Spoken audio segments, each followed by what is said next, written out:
আজ আমরা শেয়ার করব এক অতি শক্তিশালী মন্ত্র, যার 5টি অক্ষরের মধ্যে লুকিয়ে আছে গভীর অর্থ।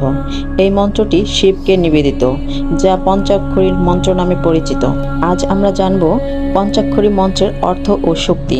পঞ্চাক্ষরী মন্ত্রটি হল ওম নমঃ শিবায়। পৃথিবীর অন্যতম প্রাচীন ও শক্তিশালী মন্ত্র। এই মন্ত্রের প্রতিটি অক্ষর একটি বিশেষ শক্তিকে প্রতিনিধিত্ব করে। এখানে দন্তের ন অর্থ পৃথিবী, ম অর্থ জল, তালিবস্বরস্যে অর্থ আগুন, ভা অর্থ বায়ু, অন্তস্তীয় অর্থ আকাশ। এই মন্ত্রটি জপ করলে আমরা এই 5টি মহাভূতের শক্তির সাথে যুক্ত হতে পারি, যা আমাদের মনের শান্তি, জীবনের ভারসাম্য এবং শিবের আশীর্বাদ নিয়ে আসে। আপনি প্রতিদিন কয়েক মিনিট সময় নিয়ে এই মন্ত্রটি জপ করতে পারেন। ওম নমঃ শিবায়।